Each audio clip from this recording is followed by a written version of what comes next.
सब तो पहला फतेह प्रवान करो। वाहिगुरु जी का खालसा वाहिगुरु जी की फतेह। श्रोमणी गुरुद्वारा प्रबंधक कमेटी का 100 साला स्थापना वरा मनाया जा रहा है। मैं इस महान दिहाड़े दियां आप हाजरीन संगतां नूं ते मीडिया राही देश विदेश दे विच बैठियां संगतां नूं बहुत बहुत बधाइयां देना। अज दे इस इकट्ठ दे विच मेरे बहुत ही सन्मानयोग सिंह साहिब ज्ञानी जगतार सिंह जी हैड ग्रंथी सचखंड श्री हरमंदर साहब जी, मेरे साथी तखत साहिब दे सिंह साहिब ज्ञानी रघबीर सिंह जी जथेदार तख्त श्री केसगढ़ साहिब, सिख जथेबंदियां संप्रदावां दे मुखी साहिबान बैठे ने। सब तो पहला एक बारी फिर गज के फतेह प्रवान करियो जे वाहिगुरु जी का खालसा वाहिगुरु जी की फतेह। अज असी श्रोमणी गुरुद्वारा प्रबंधक कमेटी का 100 साला स्थापना वरा मना रहे हैं ते जिन्हां योद्धियां ने श्रोमणी गुरुद्वारा प्रबंधक कमेटी के गठन दे विच योगदान पाया, जे अज उन्हां दा नां ना लिया जावे तो मैं समझदा ये अकिरत घनता होएगी। श्रोमणी गुरुद्वारा प्रबंधक कमेटी का जन्म जात पात विरोधी चेतनता दे विचों पैदा होया, क्योंकि 11 अक्तूबर 1920 नूं श्री अमृतसर साहब की पावन धरती के उत्ते खालसा कॉलेज के प्रोफैसर साहिबान ते विद्यार्थियों ने इकट्ठे होके एक अमृत संचार करवाया ते उस अमृत संचार दे विच पछड़ियां श्रेणियां जिन्होंने असी दलित भाईचारा कहने हैं, उन्होंने वड्डी गिणती दे विच अमृतपान किया। 12 अक्तूबर नूं खालसा कॉलेज के प्रोफैसर, खालसा कॉलेज श्री अमृतसर साहब के विद्यार्थी उन्हां अमृतधारी दलितां नूं नाल लैके सचखंड श्री हरमंदर साहब आए सहत कड़ा प्रसाद की देग। पर इत्थे उस वक्त के काबज पुजारियां ने उन्हां दी देग नूं प्रवान करनों इनकार कर दिता। उस वेले मेरी कौम के 3 योधे जथेदार करतार सिंह झब्बर, जथेदार तेजा सिंह भुच्चर ते जथेदार तेजा सिंह चूड़काना ये बटाले की धरती के उत्ते एक समागम दे विच कवितावां पढ़न वास्ते गए हुए सी ते शाम नूं इन्हां ने चूड़काने वाली ट्रेन फड़नी सी। पर वाहिगुरू दा ऐसा सबब होया कि वो ट्रेन जिहड़ी सी इन्हां योधियां दी मिस हो गई। सारी रात इन्हां तिन्नां ने रात जिहड़ी सी वो बटाले स्टेशन दे उत्ते कट्टी। अगले दिन सवेरे 6 बजे अमृतसर साहब वाली गड्डी आई ते इन्हां तिन्नां योधियां ने श्री अमृतसर साहब वाली गड्डी फड़ लई। अजे इत्थे दरबार साहब दे गेटां ते पहुंचे सी कि इन्हां नूं पता लग्या कि सचखंड श्री हरमंदर साहब के पुजारियां ने अमृतधारी दलित भाईचारे के लोगों की देग प्रवान करनों इनकार कर दिता है। जुत्तियां नूं दुकानां दे उत्ते सट के ये तिन्ने जिहड़े सी सचखंड श्री दरबार साहब विखे पहुंच गए।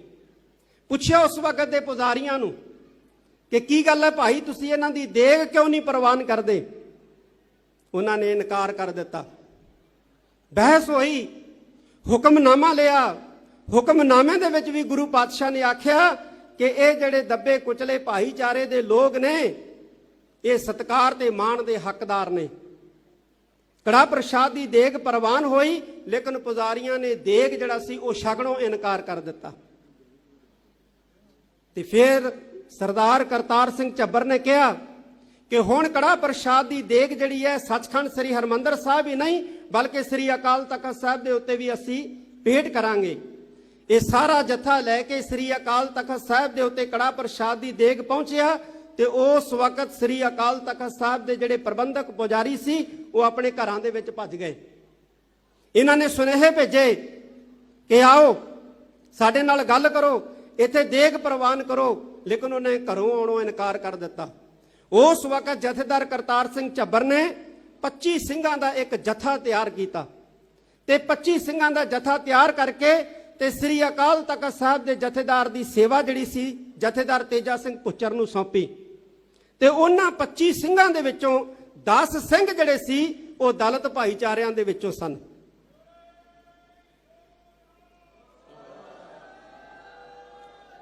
ਜਦੋਂ ਪੁਜਾਰੀਆਂ ਨੂੰ ਪਤਾ ਲੱਗਿਆ ਕਿ ਸੱਚਖੰਡ ਸ੍ਰੀ ਹਰਿਮੰਦਰ ਸਾਹਿਬ ਦਾ ਪ੍ਰਬੰਧ ਤੇ ਸ੍ਰੀ ਅਕਾਲ ਤਖਤ ਸਾਹਿਬ ਦਾ ਪ੍ਰਬੰਧ ਜਿਹੜਾ ਹੈ ਜਥੇਦਾਰ ਕਰਤਾਰ ਸਿੰਘ ਝੱਬਰ ਤੇ ਜਥੇਦਾਰ ਤੇਜਾ ਸਿੰਘ ਭੁੱਚਰ ਨੇ ਸੰਭਾਲ ਲਿਆ, ਤੇ ਉਹ ਫਿਰ ਬੁਰਜ ਅਕਾਲੀ ਫੂਲਾ ਸਿੰਘ, ਉੱਥੇ ਨਿਹੰਗ ਸਿੰਘ ਸਾਡੇ ਸਤਿਕਾਰਯੋਗ ਬੈਠੇ ਸੀ, ਉਹਨਾਂ ਕੋਲੇ ਗਏ। 5 ਚਟੰਗੇ 1 ਬਦਾਮਾਂ ਦੀ ਬੋਰੀ ਦੇ ਕੇ ਨਿਹੰਗਾਂ ਸਿੰਘਾਂ ਨੂੰ ਬੇਨਤੀ ਕੀਤੀ ਕਿ ਤੁਸੀਂ ਸ੍ਰੀ ਅਕਾਲ ਤਖਤ ਸਾਹਿਬ ਦਾ ਅਕਾਲੀਆਂ ਤੋਂ ਕਬਜ਼ਾ ਛੁਡਾਓ। 50 ਨਿਹੰਗ ਸਿੰਘ ਸ੍ਰੀ ਅਕਾਲ ਤਖਤ ਸਾਹਿਬ ਤੇ ਆਏ, ਲੇਕਿਨ ਜਥੇਦਾਰ ਤੇਜਾ ਸਿੰਘ ਭੁੱਚਰ ਨੇ ਉਹਨਾਂ ਨੂੰ ਪਿਆਰ ਨਾਲ ਸਮਝਾਇਆ, ਉਹ ਸਮਝ ਗਏ।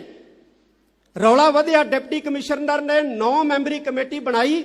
ਉਸ 9 ਮੈਂਬਰੀ ਕਮੇਟੀ ਦੇ ਵਿੱਚੋਂ 2 ਮੈਂਬਰ ਸਾਡੇ ਸਤਿਕਾਰਯੋਗ ਬੁੱਢਾ ਦਲ ਦੇ ਜਥੇਦਾਰ ਜੀ ਬੈਠੇ ਨੇ, ਸਿੰਘ ਸਾਹਿਬ ਬਾਬਾ ਬਲਵੀਰ ਸਿੰਘ ਜੀ। 9 ਮੈਂਬਰੀ ਕਮੇਟੀ ਦੇ ਵਿੱਚੋਂ 2 ਮੈਂਬਰ ਬੁੱਢਾ ਦਲ ਦੇ ਸ਼ਾਮਲ ਕੀਤੇ ਗਏ ਔਰ ਫੈਸਲਾ ਹੋਇਆ ਕਿ ਜਿੰਨਾ ਚਿਰ ਗੁਰਦੁਆਰਿਆਂ ਦਾ ਪੁਖਤਾ ਪ੍ਰਬੰਧ ਨਹੀਂ ਹੋ ਸਕਦਾ, ਉਹਨਾਂ ਚਿਰ ਜਥੇਦਾਰ ਤੇਜਾ ਸਿੰਘ ਭੁੱਚਰ ਜਿਹੜੇ ਨੇ ਉਹ ਸ੍ਰੀ ਅਕਾਲ ਤਖਤ ਸਾਹਿਬ ਦੀ ਸੇਵਾ ਸੰਭਾਲਣਗੇ। ਤੇ ਜਥੇਦਾਰ ਤੇਜਾ ਸਿੰਘ ਭੁੱਚਰ ਨੇ ਸਮੁੱਚੇ ਪੰਥ ਨੂੰ ਆਵਾਜ਼ ਮਾਰੀ। 15 ਤੇ 16 ਨਵੰਬਰ ਨੂੰ ਵੱਡਾ ਇਕੱਠ ਸ੍ਰੀ ਅਕਾਲ ਤਖਤ ਸਾਹਿਬ ਦੇ ਸਥਾਨ ਦੇ ਉੱਤੇ ਕੀਤਾ ਔਰ ਉਸ ਵੱਡੇ ਇਕੱਠ ਦੇ ਵਿੱਚ ਸਿੱਖ ਡਾਕਟਰ, ਸਿੱਖ ਵਕੀਲ, ਸਿੱਖ ਪ੍ਰੋਫੈਸਰ, ਸਿੱਖ ਵਿਦਿਆਰਥੀ, ਸਿੱਖ ਸਕਾਲਰ, ਸਿੱਖ ਵੈਦ, ਇੱਥੋਂ ਤੱਕ ਕਿ ਸਿੱਖ ਫੌਜੀ ਵੀ ਜਿਹੜੇ ਸੀ ਉਹ ਸ਼ਾਮਲ ਹੋਏ। ਤੇ ਫਿਰ ਜਦੋਂ ਸਾਰੇ ਸਿੱਖ ਫੌਜੀ ਸ਼ਾਮਲ ਹੋਏ ਤੇ ਉਸ ਇਕੱਠ ਦੇ ਵਿੱਚ ਫਿਰ ਜਥੇਦਾਰ ਤੇਜਾ ਸਿੰਘ ਭੁੱਚਰ, ਜਥੇਦਾਰ ਕਰਤਾਰ ਸਿੰਘ ਝੱਬਰ ਦੀ ਅਗਵਾਈ ਦੇ ਵਿੱਚ ਸ਼੍ਰੋਮਣੀ ਗੁਰਦੁਆਰਾ ਪ੍ਰਬੰਧਕ ਕਮੇਟੀ ਦਾ ਗਠਨ ਹੋਇਆ। ਪਰ ਸਰਕਾਰ ਜਿਹੜੀ ਆ ਉਹ ਘਬਰਾ ਗਈ। ਸਰਕਾਰ ਨੇ 2 ਦਿਨ ਪਹਿਲਾਂ ਪਟਿਆਲਾ ਰਿਆਸਤ ਦੇ ਰਾਜੇ ਦੇ ਰਾਹੀਂ 35 ਮੈਂਬਰੀ ਇੱਕ ਗੁਰਦੁਆਰਾ ਪ੍ਰਬੰਧਕ ਕਮੇਟੀ ਬਣਾ ਦਿੱਤੀ, ਜਿਹਦੇ ਵਿੱਚ 35 ਮੈਂਬਰ ਆਪਣੇ ਵਫਾਦਾਰ ਜਿਹੜੇ ਸੀ ਉਹ ਪਾ ਦਿੱਤੇ, ਸ਼ਾਮਲ ਕਰ ਦਿੱਤੇ। ਪਰ ਸਾਡੇ ਬਜ਼ੁਰਗਾਂ ਦੀ ਸਿਆਣਪ ਦੇਖੋ, ਜਿਸ ਦਿਨ 15 ਤੇ 16 ਨਵੰਬਰ ਨੂੰ ਸ਼੍ਰੋਮਣੀ ਗੁਰਦੁਆਰਾ ਪ੍ਰਬੰਧਕ ਕਮੇਟੀ ਦਾ ਗਠਨ ਹੋਇਆ, 175 ਕੇ 70 ਮੈਂਬਰ ਜਿਹੜੇ ਸੀ ਉਹ ਚੁਣੇ ਗਏ। ਉਹਨਾਂ 170 ਮੈਂਬਰਾਂ ਦੇ ਵਿੱਚੋਂ ਸਰਕਾਰ ਦੇ 35 ਮੈਂਬਰ ਜਿਹੜੇ ਸੀ ਉਹ ਵੀ ਵਿੱਚ ਮਰਜ ਕਰ ਲਏ ਵੀ ਰੌਲਾ ਨਾ ਪਵੇ, ਸਰਕਾਰ ਨੂੰ ਮੌਕਾ ਨਾ ਮਿਲੇ ਸਾਡੀ ਵਿਰੋਧਤਾ ਕਰਨ ਦਾ। ਇਹ ਸਾਡੇ ਬਜ਼ੁਰਗਾਂ ਦੀ ਇੱਕ ਸਿਆਣਪ ਸੀ, ਸਾਡੇ ਬਜ਼ੁਰਗਾਂ ਦੀ ਸਮਝਦਾਰੀ ਸੀ। ਸ਼੍ਰੋਮਣੀ ਗੁਰਦੁਆਰਾ ਪ੍ਰਬੰਧਕ ਕਮੇਟੀ ਜਿਹੜੀ ਹੈ ਉਹ ਕਾਇਮ ਹੋਈ ਤੇ ਉਸ ਵਕਤ ਸ੍ਰੀ ਅਕਾਲ ਤਖਤ ਸਾਹਿਬ ਦੇ ਸਥਾਨ ਦੇ ਉੱਤੇ ਸਿਰਫ 2 ਕੰਮ ਜਿਹੜੇ ਆ ਉਹ ਉਲੀਕੇ ਗਏ ਕਰਨ ਦੇ ਲਈ। ਪਹਿਲਾ ਕੰਮ, ਸ੍ਰੀ ਅਕਾਲ ਤਖਤ ਸਾਹਿਬ ਦੀ ਫਸੀਲ ਤੋਂ ਪੰਥ ਨੂੰ ਆਵਾਜ਼ ਮਾਰਦਿਆਂ ਇਹ ਕਰਨ ਵਾਸਤੇ ਕਿਹਾ ਗਿਆ ਕਿ तमाम ਇਤਿਹਾਸਕ ਗੁਰਦੁਆਰਿਆਂ ਦਾ ਪ੍ਰਬੰਧ ਉਹ ਸ਼੍ਰੋਮਣੀ ਗੁਰਦੁਆਰਾ ਪ੍ਰਬੰਧਕ ਕਮੇਟੀ ਕਰੇਗੀ।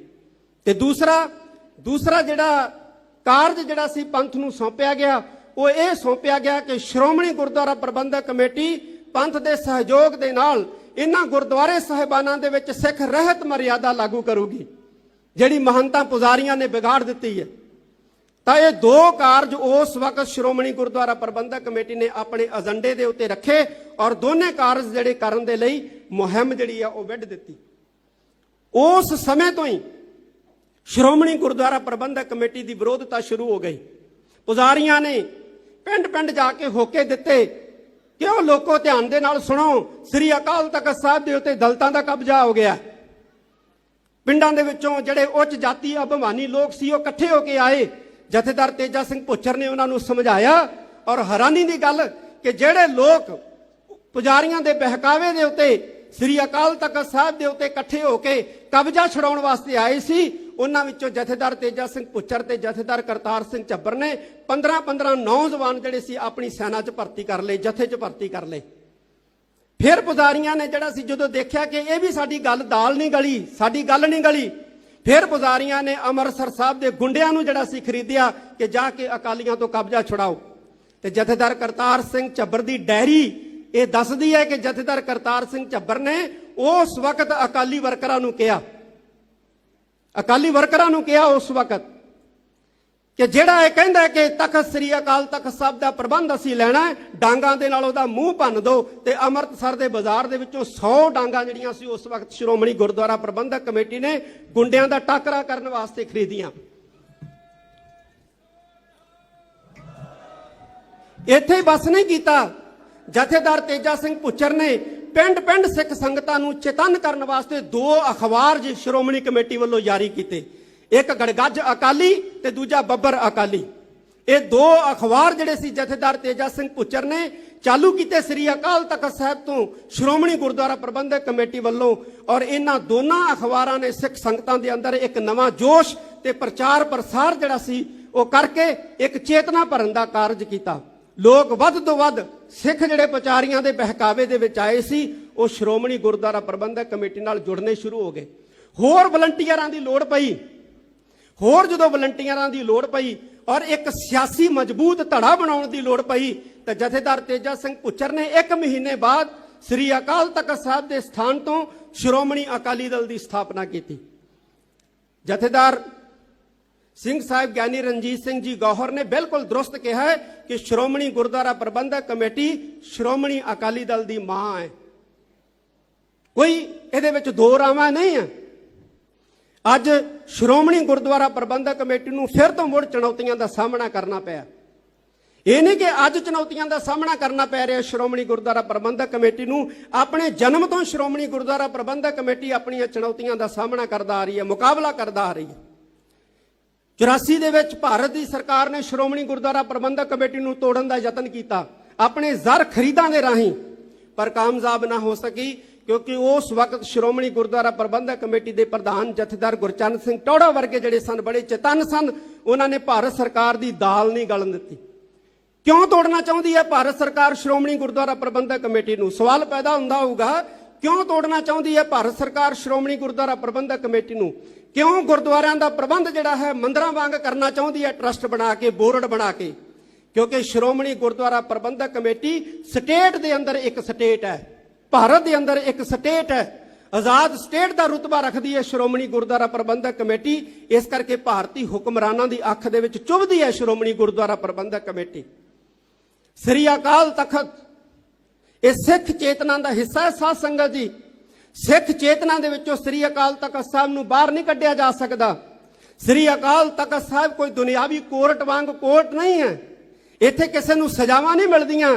ਇੱਥੇ ਜਿਹੜਾ ਵੀ ਆ ਕੇ ਨਿਮੋ ਝੂਣਾ ਹੋ ਕੇ ਝੁਕ ਕੇ ਮਾਫੀ ਮੰਗਦਾ ਆਪਣੇ ਗੁਨਾਹਾਂ ਦੀ, ਉਹਨੂੰ ਮਾਫੀ ਮਿਲਦੀ ਹੈ। ਕਿਉਂ? ਕਿਉਂਕਿ ਇਹ ਬਖਸ਼ੰਦ ਗੁਰੂ ਦਾ ਬਖਸ਼ਿੰਦ ਤਖਤ ਹੈ।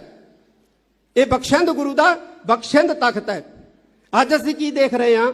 ਅੱਜ ਫਿਰ ਸ਼੍ਰੋਮਣੀ ਗੁਰਦੁਆਰਾ ਪ੍ਰਬੰਧਕ ਕਮੇਟੀ ਨੂੰ ਔਰ ਸ੍ਰੀ ਅਕਾਲ ਤਖਤ ਸਾਹਿਬ ਨੂੰ ਚੁਣੌਤੀਆਂ ਦਿੱਤੀਆਂ ਜਾ ਰਹੀਆਂ ਨੇ।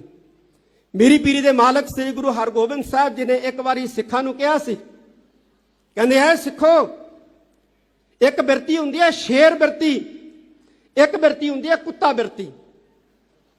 ਤੁਸੀਂ ਸਿੱਖੋ ਸ਼ੇਰ ਬਿਰਤੀ ਧਾਰਨ ਕਰਨੀ ਹੈ। ਸਿੱਖਾਂ ਨੇ ਪੁੱਛਿਆ ਮੇਰੀ ਪੀਰੀ ਦੇ ਮਾਲਕ ਸ੍ਰੀ ਗੁਰੂ ਹਰਗੋਬਿੰਦ ਸਾਹਿਬ ਨੂੰ, ਕਹਿੰਦੇ ਮਹਾਰਾਜ ਸ਼ੇਰ ਬਿਰਤੀ ਕੀ ਹੁੰਦੀ ਹੈ, ਕੁੱਤਾ ਬਿਰਤੀ ਕੀ ਹੁੰਦੀ ਹੈ? ਕਹਿੰਦੇ ਜਦੋਂ ਕੋਈ ਕੁੱਤੇ ਦੇ ਡਾਂਗ ਮਾਰੇ ਨਾ ਤੇ ਕੁੱਤਾ ਡਾਂਗ ਫੜਦਾ, ਜਿਹੜਾ ਡਾਂਗ ਮਾਰਦਾ ਹੁੰਦਾ ਨਾ ਉਹਨੂੰ ਨਹੀਂ ਦੇਖਦਾ। ਤੇ ਸ਼ੇਰ ਬਿਰਤੀ ਕੀ ਹੁੰਦੀ ਹੈ? ਕਹਿੰਦੇ ਸ਼ੇਰ ਬਿਰਤੀ ਹੁੰਦੀ ਹੈ ਸ਼ੇਰ ਦੇ ਜਦੋਂ ਕੋਈ ਡਾਂਗ ਮਾਰਦਾ, ਸ਼ੇਰ ਡਾਂਗ ਵੱਲੇ ਨਹੀਂ ਝਾਕਦਾ, ਸ਼ੇਰ ਮਾਰਨ ਵਾਲੇ ਵੱਲ ਨਹੀਂ ਝਾਕਦਾ। ਜਿਹੜਾ ਮਾਰ ਰਿਹਾ ਹੁੰਦਾ ਨਾ ਗੋਲੀ ਜਾਂ ਡਾਂਗ, ਸ਼ੇਰ ਉਸ ਵੱਲ ਵੇਖਦਾ। ਸਿੱਖੋ ਤੁਸੀਂ ਸ਼ੇਰ ਬਿਰਤੀ ਧਾਰਨ ਕਰਨੀ ਹੈ। ਤੁਸੀਂ ਇਹ ਨਹੀਂ ਦੇਖਣਾ ਕਿ ਸਾਡੇ ਤੇ ਹਮਲਾਵਰ ਹੋਣ ਆਏ ਅੱਗੇ ਕੌਣ ਨੇ, ਬਲਕਿ ਇਹ ਦੇਖੋ ਕਿ ਉਹਨਾਂ ਨੂੰ ਭੇਜਣ ਵਾਲੇ ਕੌਣ ਨੇ, ਉਹਨਾਂ ਨੂੰ ਇੱਥੇ ਘੱਲਣ ਵਾਲੇ ਕੌਣ ਨੇ। ਅੱਜ ਸਾਨੂੰ ਫਿਰ ਚੁਣੌਤੀਆਂ ਦਾ ਜਿਹੜਾ ਸਾਹਮਣਾ ਕਰਨਾ ਪੈ ਰਿਹਾ। ਬਹੁਤ ਵਕਤ ਹੋ ਗਿਆ, ਮੈਂ ਬਹੁਤਾ ਲੰਬਾ ਸਮਾਂ ਨਹੀਂ ਲੈਣਾ। ਮੈਂ ਦੋ ਗੱਲਾਂ ਆਪ ਨਾਲ ਸਾਂਝੀਆਂ ਕਰਨੀਆਂ ਨੇ। ਇੱਕ ਮੈਂ ਕਹਿਣਾ ਸ਼੍ਰੋਮਣੀ ਅਕਾਲੀ ਦਲ ਨੂੰ, ਸ਼੍ਰੋਮਣੀ ਅਕਾਲੀ ਦਲ ਸ਼੍ਰੋਮਣੀ ਗੁਰਦੁਆਰਾ ਪ੍ਰਬੰਧਕ ਕਮੇਟੀ ਦਾ ਪੁੱਤਰ ਹੈ। ਜਿਵੇਂ ਕਿਹਾ ਹੈ ਕਿ ਸ਼੍ਰੋਮਣੀ ਕਮੇਟੀ ਮਾਂ ਹੈ। ਸ਼੍ਰੋਮਣੀ ਅਕਾਲੀ ਦਲ ਆਪਣਾ 100 ਸਾਲਾ ਵਰ੍ਹੇਗੰਢ ਵੀ ਮਨਾਉਣ ਜਾ ਰਿਹਾ ਦਸੰਬਰ ਦੇ ਮਹੀਨੇ ਦੇ ਵਿੱਚ। ਸ਼੍ਰੋਮਣੀ ਅਕਾਲੀ ਦਲ ਦੇ ਲੀਡਰ ਸਾਹਿਬਾਨ ਬੈਠੇ ਨੇ। ਸ਼੍ਰੋਮਣੀ ਅਕਾਲੀ ਦਲ ਪੰਜਾਬ ਟੂ ਪੰਥ ਸਫ਼ਰ ਜਿਹੜਾ ਹੈ ਉਹ ਪ੍ਰਾਰੰਭ ਕਰ ਦੇਵੇ ਤੇ ਆਉਣ ਵਾਲੇ ਸਮੇਂ ਦੇ ਵਿੱਚ ਮਾਂ ਨਾਲੋਂ ਪੁੱਤ ਨੂੰ ਤੇ ਪੁੱਤ ਨਾਲੋਂ ਮਾਂ ਨੂੰ ਕੋਈ ਵੱਖ ਨਹੀਂ ਕਰ ਸਕੇਗਾ।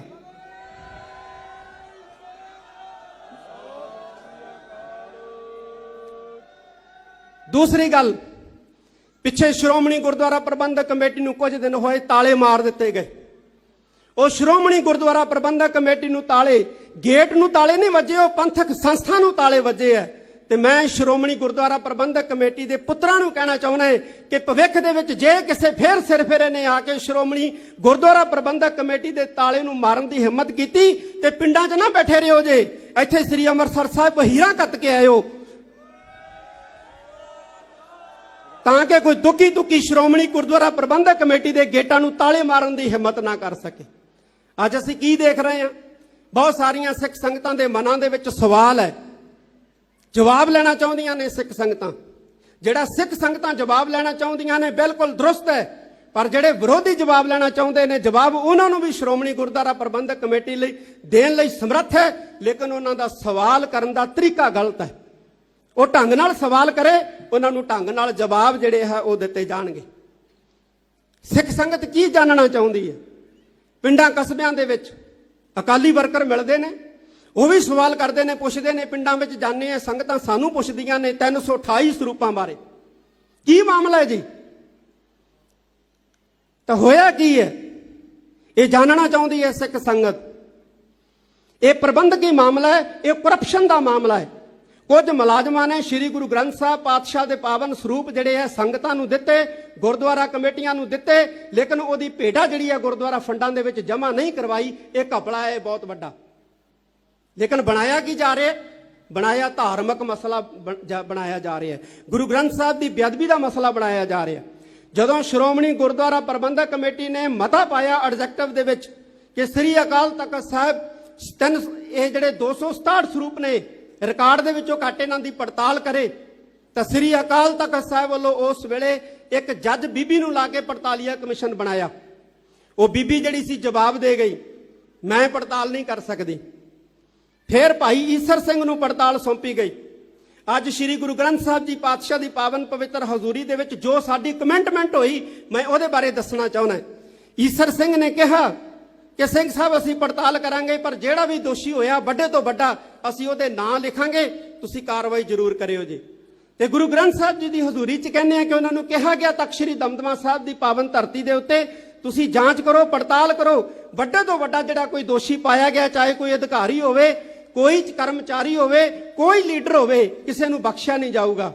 ਪਰ ਇੱਕ ਗੱਲ ਚੇਤੇ ਰੱਖਿਓ, ਸਬੂਤ ਹੋਣੇ ਚਾਹੀਦੇ ਨੇ, ਐਵੀਡੈਂਸ ਹੋਣੇ ਚਾਹੀਦੇ ਨੇ। ਕਹਿੰਦਾ ਠੀਕ ਹੈ। ਪੜਤਾਲ ਮੁਕੰਮਲ ਹੋਈ। ਪੜਤਾਲ ਮੁਕੰਮਲ ਕਰਕੇ ਸ੍ਰੀ ਅਕਾਲ ਤਖਤ ਸਾਹਿਬ ਤੇ ਉਹਨਾਂ ਨੇ ਦਿੱਤੀ। ਸ਼੍ਰੋਮਣੀ ਗੁਰਦੁਆਰਾ ਪ੍ਰਬੰਧਕ ਕਮੇਟੀ ਨੂੰ ਪੜਤਾਲ ਸੌਂਪੀ, ਉਹਨਾਂ ਨੇ ਵੈਬਸਾਈਟ ਤੇ ਪਾਈ ਹੈ। ਅੱਜ ਪੁੱਛਦੇ ਨੇ 328 ਸਰੂਪ ਕਿੱਥੇ ਨੇ? ਪੜ੍ਹ ਲਓ ਪੜਤਾਲ, ਰਿਪੋਰਟ ਪੜ੍ਹੋ ਕਿੱਥੇ ਹੈ। ਉਹ ਪਿੰਡਾਂ ਦੇ ਵਿੱਚ ਸੰਗਤਾਂ ਪਾਸ ਗਏ ਨੇ, ਗੁਰਦੁਆਰਾ ਕਮੇਟੀਆਂ ਪਾਸ ਗਏ ਨੇ। 2008 ਤੋਂ ਪਹਿਲਾਂ ਭਾਈ ਚਤਰ ਸਿੰਘ, ਜੀਵਨ ਸਿੰਘ ਸਰੂਪ ਛਾਪਦੇ ਰਹੇ ਨੇ। ਜੇ ਅੱਜ ਉਹਨਾਂ ਨੂੰ ਜਾ ਕੇ ਪੁੱਛੀਏ ਕਿ ਤੁਸੀਂ 100 ਸਾਲ ਤੋਂ ਸਰੂਪ ਛਾਪ ਰਹੇ ਹੋ, ਕਿੱਥੇ ਦਿੱਤੇ ਆ ਸਰੂਪ ਤੁਸੀਂ? ਭਾਈ ਜਵਾਹਰ ਸਿੰਘ ਐਂਡ ਸੰਸ ਵਾਲੇ ਜਿਹੜੇ ਨੇ ਉਹ ਪਾਵਨ ਸਰੂਪ ਛਾਪਦੇ ਰਹੇ ਨੇ। ਉਹਨਾਂ ਨੂੰ ਪੁੱਛੀਏ ਜਾ ਕੇ ਕਿ ਤੁਸੀਂ ਪਾਵਨ ਸਰੂਪ ਕਿੱਥੇ ਕਿੱਥੇ ਦਿੱਤੇ ਨੇ, ਕੀ ਰਿਕਾਰਡ ਆ ਉਹਨਾਂ ਕੋਲੇ? ਆ ਸ਼੍ਰੋਮਣੀ ਅਕਾਲੀ ਪੰਥ ਬੁੱਢਾ ਦਲ ਦੇ ਜਥੇਦਾਰ ਸਿੰਘ ਸਾਹਿਬ ਬਲਵੀਰ ਸਿੰਘ ਬੈਠੇ ਨੇ। ਇਹ ਗੁਟਕਾ ਸਾਹਿਬ ਇਹਨਾਂ ਨੇ ਛਾਪੇ ਨੇ। ਦਾਸ ਨੂੰ ਵੀ ਭੇਟ ਕੀਤਾ ਬੰਦੀ ਛੋੜ ਦਿਵਸ ਵਾਲੇ ਦਿਨ। ਇਹ ਸੰਗਤਾਂ ਨੂੰ ਭੇਟ ਕਰ ਰਹੇ ਨੇ। ਕੱਲ ਨੂੰ ਇਹਨਾਂ ਨੂੰ ਕੋਈ ਪੁੱਛੇ ਆ ਕੇ ਕਿ ਦੱਸੋ ਕਿੱਥੇ ਕਿੱਥੇ ਗੁਟਕਾ ਸਾਹਿਬ ਦਿੱਤੇ ਨੇ, ਕਿੱਥੇ ਦਿੱਤੇ ਨੇ, ਕੀ ਦੱਸਣਗੇ? ਇਹ ਦਮਦਮੀ ਟਕਸਾਲ ਗੁਟਕਾ ਸਾਹਿਬ ਛਾਪ ਕੇ ਵੰਡਦੀ ਹੈ, ਸੰਗਤਾਂ ਨੂੰ ਦਿੰਦੀ ਹੈ, ਭੇਟਾ ਰਹਿਤ ਦਿੰਦੀ ਹੈ। ਤੇ ਦਮਦਮੀ ਟਕਸਾਲ ਨੂੰ ਕੋਈ ਪੁੱਛੇ ਕਿ ਤੁਸੀਂ ਗੁਟਕਾ ਸਾਹਿਬ ਜਿਹੜੇ ਨੇ ਦਿੱਤੇ ਨੇ, ਕਿੱਥੇ ਕਿੱਥੇ ਦਿੱਤੇ ਨੇ, ਕਿੱਥੋਂ ਕਿੱਥੋਂ ਰਿਕਾਰਡ ਲੱਭ ਕੇ ਦੇਣਗੇ ਇਹ। ਇਸੇ ਤਰ੍ਹਾਂ ਇਹ ਜਿਹੜੇ ਪਾਵਨ ਸਰੂਪ ਇਹ ਰਿਕਾਰਡ ਦੇ ਵਿੱਚੋਂ ਘਟੇ ਨੇ, ਇਹਨਾਂ ਦੀ ਪੈਸੇ ਖਾਦੇ ਨੇ, ਬੇਈਮਾਨੀ ਕੀਤੀ ਹੈ ਮੁਲਾਜ਼ਮਾਂ ਨੇ। ਤੇ ਜਿਹੜੇ ਮੁਲਾਜ਼ਮਾਂ ਨੇ ਬੇਈਮਾਨੀ ਕੀਤੀ ਹੈ ਉਹਨਾਂ ਨੂੰ ਸ਼੍ਰੋਮਣੀ ਗੁਰਦੁਆਰਾ ਪ੍ਰਬੰਧਕ ਕਮੇਟੀ ਨੇ ਸਸਪੈਂਡ ਕੀਤਾ ਹੈ, ਉਹਨਾਂ ਨੂੰ ਸਸਪੈਂਡ ਕੀਤਾ ਹੋਇਆ। ਅੱਜ ਕਹੀ ਜਾ ਰਹੇ ਨੇ ਕਿੱਥੇ ਨੇ ਸਰੂਪ, ਕਿੱਥੇ ਨੇ ਸਰੂਪ। ਮੈਂ ਜਦੋਂ ਪੜਤਾਲ ਚੱਲਦੀ ਸੀ ਨਾ, ਤੇ ਇੱਕ ਪਦਰਪੁਰਸ਼ ਵਿਦਵਾਨ ਮੇਰੇ ਕੋਲੇ ਆਇਆ, ਕਹਿਣ ਲੱਗਿਆ ਜੀ ਇੱਕ ਗੱਲ ਦੱਸਾਂ। ਮੈਂ ਕਿਹਾ ਦੱਸੋ। ਕਹਿੰਦਾ ਜਿੰਨੇ ਮਰਜ਼ੀ ਰਜਿਸਟਰ ਫਰੋਲੀ ਜਾਣ, ਸਵੇਰੇ 6 ਵਜੇ ਤੋਂ ਲੈ ਕੇ ਸ੍ਰੀ ਅਕਾਲ ਤਖਤ ਸਾਹਿਬ ਦੇ ਸ਼੍ਰੋਮਣੀ ਕਮੇਟੀ ਦੇ ਅਧਿਕਾਰੀ ਗਵਾਹ ਨੇ, ਸਵੇਰੇ 6 ਵਜੇ ਤੋਂ ਲੈ ਕੇ ਰਾਤ 11 ਵਜੇ ਤੱਕ ਪੜਤਾਲ ਚੱਲਦੀ ਸੀ ਸ੍ਰੀ ਅਕਾਲ ਤਖਤ ਸਾਹਿਬ ਦੇ ਉੱਤੇ, ਰਜਿਸਟਰ ਫਰੋਲੇ ਜਾਂਦੇ ਸੀ। ਉਹ ਮਹਾਤਮਾ, ਉਹ ਪਦਰਪੁਰਸ਼ ਕਹਿਣ ਲੱਗਿਆ, ਕਹਿੰਦਾ ਜੀ ਇੰਨੇ ਰਜਿਸਟਰ ਫਰੋਲਣ ਦੀ ਲੋੜ ਨਹੀਂ ਹੈ, ਇੰਨੇ ਰਜਿਸਟਰ ਫਰੋਲਣ ਦੀ ਲੋੜ ਨਹੀਂ ਹੈ, ਤੁਸੀਂ ਜਾਂਚ ਰਿਪੋਰਟ ਦੇ ਵਿੱਚ ਇੱਕ ਸ਼ਬਦ ਲਿਖ ਦਿਓ। ਫਿਰ ਕਹਿੰਦਾ ਇਹ ਕਿਹਾ ਜਾਊਗਾ ਅਕਾਲ ਤਖਤ ਮਹਾਨ ਹੈ, ਸਿੱਖ ਪੰਥ ਦੀ ਸ਼ਾਨ ਹੈ। ਮੈਂ ਕਿਹਾ ਕਿਹੜਾ ਸ਼ਬਦ ਲਿਖ ਦਈਏ ਪੜਤਾਲ ਰਿਪੋਰਟ ਦੇ ਵਿੱਚ? ਇੱਕ ਕਹਿੰਦਾ ਇੱਕੋ ਸ਼ਬਦ ਲਿਖ ਦਿਓ ਕਿ ਬਾਦਲ ਆਏ, ਸ੍ਰੀ ਗੁਰੂ ਗ੍ਰੰਥ ਸਾਹਿਬ ਜੀ ਦੇ ਸਰੂਪ ਪ੍ਰੈਸ ਤੋਂ ਲਏ ਤੇ ਨਾਗਪੁਰ ਪਹੁੰਚਾਤੇ। ਕਹਿੰਦੇ ਅਕਾਲ ਤਖਤ ਸਾਹਿਬ ਮਹਾਨ ਹੈ, ਸਿੱਖ ਪੰਥ ਦੀ ਸ਼ਾਨ ਹੈ। ਜੇ ਤੁਸੀਂ ਇਹ ਨਾ ਕੀਤਾ, ਜਿੰਨੀ ਮਰਜ਼ੀ ਸੱਚੀ ਰਿਪੋਰਟ ਪੇਸ਼ ਕਰ ਦਿਓ, ਇਹ ਲੋਕ ਸ੍ਰੀ ਅਕਾਲ ਤਖਤ ਸਾਹਿਬ ਤੇ ਚੜ੍ਹ ਕੇ ਆਉਣਗੇ। ਔਰ ਉਹੀ ਗੱਲ ਹੋਈ, ਉਹਦੀ ਸੱਚੀ ਗੱਲ ਹੋਈ। ਸੱਚੀ ਰਿਪੋਰਟ ਸ੍ਰੀ ਅਕਾਲ ਤਖਤ ਸਾਹਿਬ ਦੇ ਉੱਤੇ ਸਬਮਿਟ ਹੋਈ, ਲੇਕਿਨ ਇਹ ਲੋਕ ਸ੍ਰੀ ਅਕਾਲ ਤਖਤ ਸਾਹਿਬ ਦੇ ਉੱਤੇ ਚੜ੍ਹ ਕੇ ਆਏ। ਧਰਨੇ ਲਾਉਣੇ ਨੇ ਲੀਡਰਾਂ ਦੇ ਬੂਹਿਆਂ ਮੂਹਰੇ ਲਾਓ। ਸ਼੍ਰੀ ਗੁਰੂ ਰਾਮਦਾਸ ਪਾਤਸ਼ਾਹ ਦੇ ਬੂਹੇ ਮੂਹਰੇ ਕਾਹਦੇ ਧਰਨੇ ਬਈ? ਇਹ ਧੰਨ ਗੁਰੂ ਰਾਮਦਾਸ ਪਾਤਸ਼ਾਹ ਦਾ ਦਰ ਹੈ, ਜਿੱਥੋਂ ਜਦੋਂ ਅਸੀਂ ਇੱਥੇ ਤਲਵਾਰਾਂ ਲਹਿਰਾ ਕੇ ਜਕਾਰੇ ਛੱਡਦੇ ਹਾਂ, ਦੁਨੀਆ ਦੇ ਸਿੱਖ ਨਹੀਂ ਵੇਖਦੇ ਸਾਡੇ ਜਕਾਰਿਆਂ ਨੂੰ ਤੇ ਸਾਡੀਆਂ ਲਹਿਰਾਈਆਂ ਤਲਵਾਰਾਂ ਨੂੰ। ਹਿੰਦੂ ਵੀ ਵੇਖਦੇ ਨੇ, ਮੁਸਲਮਾਨ ਵੀ ਵੇਖਦੇ ਨੇ। ਸਾਡਾ ਕੀ ਪ੍ਰਭਾਵ ਜਾਂਦਾ ਹੈ? ਗੁਰੂ ਰਾਮਦਾਸ ਪਾਤਸ਼ਾਹ ਦੀ ਦਰ ਦੇ ਉੱਤੇ ਪ੍ਰਕਰਮਾਂ ਦੇ ਵਿੱਚ ਜਦੋਂ ਅਸੀਂ ਜਿੰਦਾਬਾਦ ਮੁਰਦਾਬਾਦ ਦੇ ਨਾਅਰੇ ਲਾਉਣੇ ਆ ਤੇ ਸਾਡਾ ਮੀਡੀਆ ਦੁਨੀਆ 'ਚ ਪਹੁੰਚਾਉਂਦਾ ਹੈ ਕਿ ਸਿੱਖ ਵੇਖਦੇ ਨੇ, ਮੁਸਲਮਾਨ ਵੀ ਵੇਖਦੇ ਨੇ, ਹਿੰਦੂ ਵੀ ਵੇਖਦੇ ਨੇ, ਉੱਥੇ ਜੈਨੀ ਵੀ ਵੇਖਦੇ ਨੇ, ਸਾਡਾ ਮਜ਼ਾਕ ਉਡਾਉਂਦੇ ਨੇ ਤੇ ਇਹ ਲੋਕ ਸਾਡਾ ਮਜ਼ਾਕ ਬਣਾ ਰਹੇ ਨੇ। ਅੱਜ ਲੋੜ ਹੈ ਸ਼੍ਰੋਮਣੀ ਗੁਰਦੁਆਰਾ ਪ੍ਰਬੰਧਕ ਕਮੇਟੀ ਨੂੰ ਬਚਾਉਣ ਦੀ। ਮੈਂ ਇੱਕ ਵਾਰੀ ਫੇਰ ਇਹ ਸ਼ਬਦ ਕਹਿਣਾ ਚਾਹਾਂਗਾ ਕਿ ਸ਼ੇਰ ਬਿਰਤੀ ਧਾਰਨ ਕਰੋ। ਗੁਰੂ ਹਰਗੋਬਿੰਦ ਸਾਹਿਬ ਮਹਾਰਾਜ ਨੇ ਸਿੱਖਾਂ ਨੂੰ ਕਿਹਾ ਸ਼ੇਰ ਬਿਰਤੀ ਧਾਰਨ ਕਰੋ।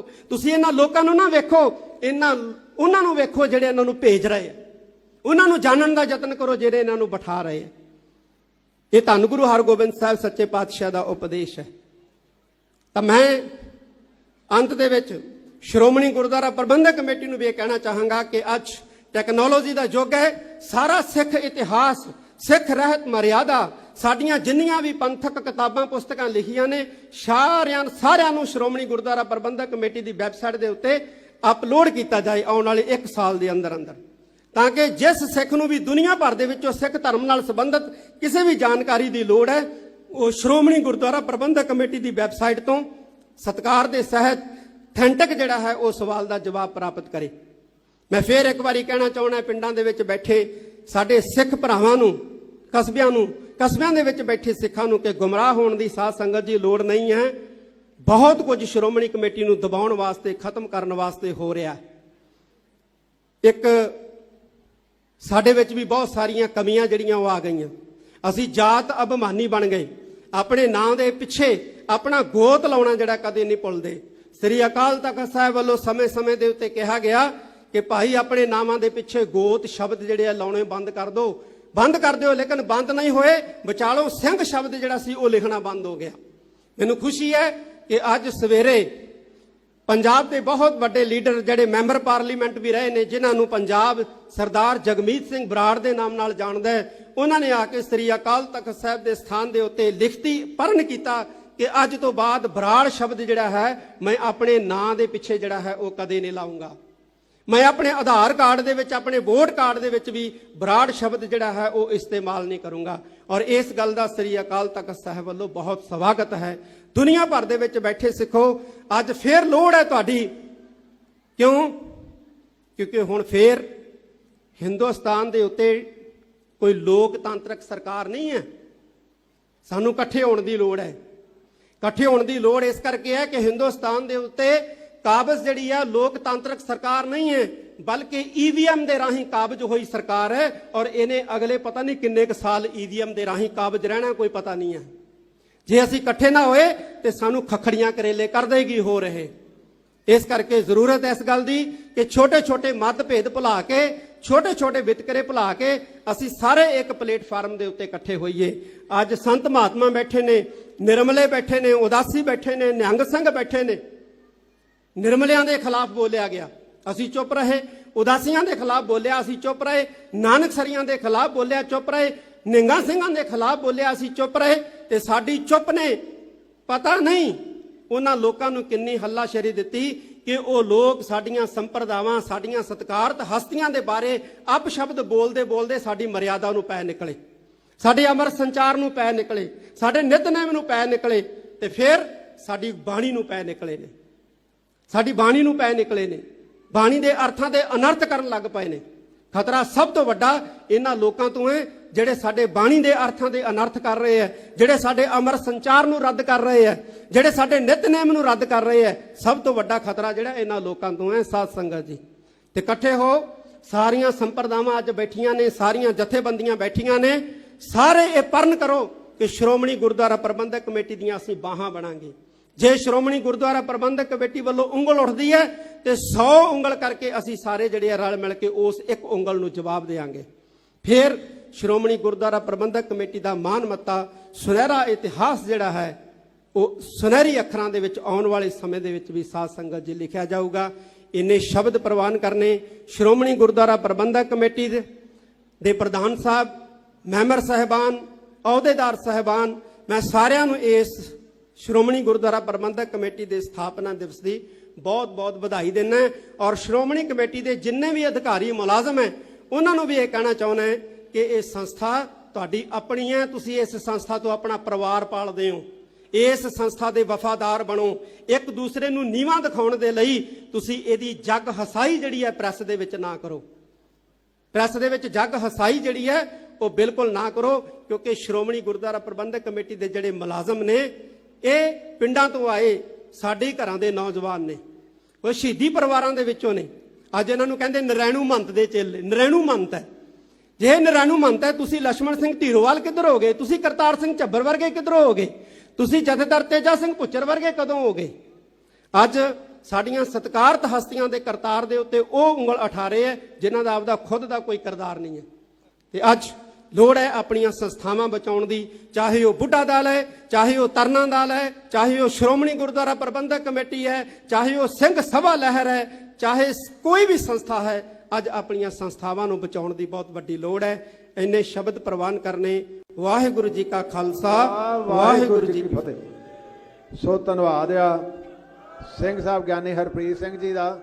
ਜਾਇਓ ਨਾ ਹੁਣ ਮੈਂ ਬੇਨਤੀ ਕਰਾਂ, ਕਿਉਂਕਿ ਵੱਡੀ ਸ਼ਖਸੀਅਤ ਸਿੱਖ ਪੰਥ ਦੇ ਵਿੱਚ ਸ੍ਰੀ ਦਰਬਾਰ ਸਾਹਿਬ ਦੇ ਮੁੱਖ ਗ੍ਰੰਥੀ ਦੀ ਪਦਵੀ ਹੁੰਦੀ ਆ।